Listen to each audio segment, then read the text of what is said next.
Guy, you guys are amazing. Everybody, please welcome this awesome, awesome comic, Mark RanDoM. Thank you. Hello, everybody. How are you doing? I am going to cancel myself. A lot of comics, like, it's a hacky thing that you have to address what you look like. If you're a fat guy, you have to say, I know I'm fat. You're a black guy. I know I'm black. I know I look like every mass killer that ever existed. Oh, thank you. I was in awe, that was true. So, you guys see the Joker movie? Anyone see, could you... Hey, you guys see the Joker movie? Start again! You guys see the Joker movie? Yes! Yes! I've been high on coke for 26 hours. So, I didn't mean to say that out loud. So, the Joker, no one's paying attention. It doesn't matter. So, I go viral. I will. I'll show you in the fucking app. So, this was for an audition, and this is going fucking terribly. So, I go viral online. You can Google Mark RanDoM for just weird, ridiculous shit. And before the Joker movie came out, people said, he looks like a mass murderer. He looks like a mass murderer.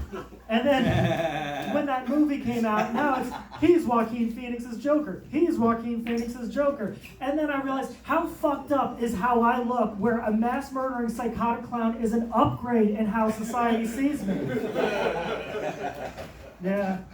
So, I wanted to be a professional rapper, and I failed miserably for 10 years. That's why I'm here. And I realized what we consider profession is just what you get paid for. That's your profession. So being on disability for bipolar schizophrenia, I'm a professional crazy person. So when I say some fucked up anti-Semitic shit later, I'm just doing my job. If I say something racist, that's what I get paid for. I really, I'm doing comedy because fuck life, but it's like, I thought my purpose was a divine purpose to be a rapper and save the world. And that sounds crazy, right? I believed I was the chosen one.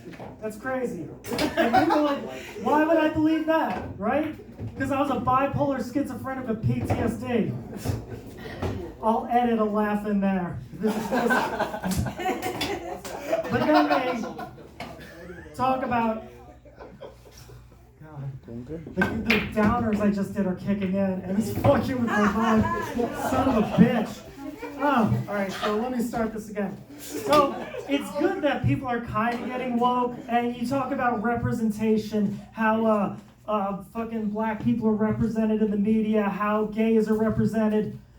Mental illness, show me one movie in Hollywood where someone does something positive. It's just murder, suicide, and drug addiction. That's all. Any movie about fucking schizophrenia is just some guy killing people. That's the thing. Segregation. If you have a mental illness, you're in different schools, you're on a different bus, they put you in a different system. You're all because you say crazy shit. The temperature in the room is about to drop. So I can solve the political issues between conservatives and liberals. I feel like conservatives have to have child porn in their racism in order for them to care about it.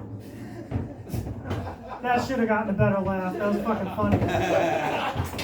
Liberals have to have racism in their child porn before they're offended by it.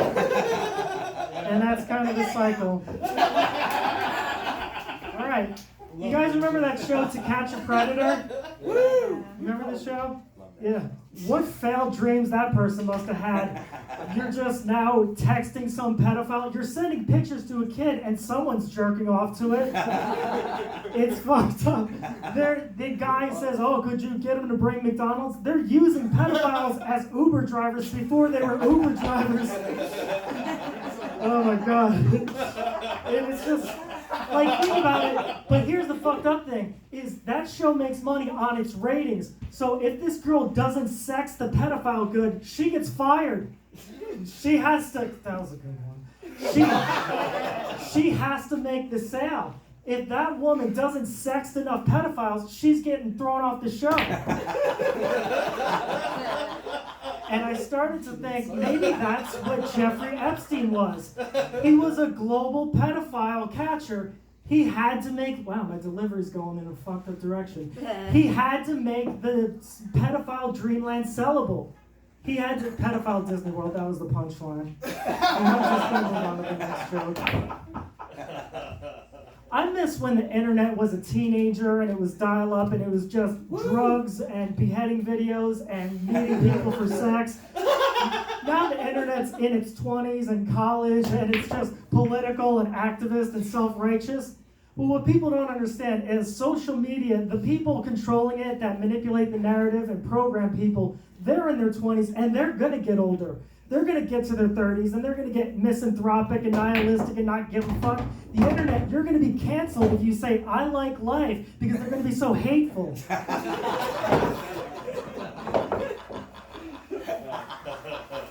It's sad what goes on in the news, all these fucking stories, all this craziness, and it's like, but it's all projected by social media. There's millions of stories and they pick the ones. If social media was a girlfriend, you would be in counseling for the rest of your fucking life for mental abuse.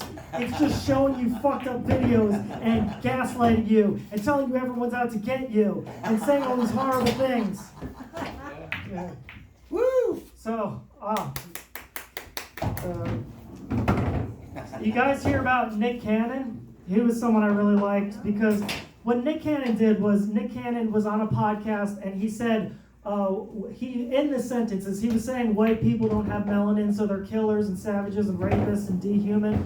And I just like people that say what they fucking feel, it doesn't matter. In the same sentence, he used the term black Israelite, which is the black belief that Jews, black people are the chosen people of Israel.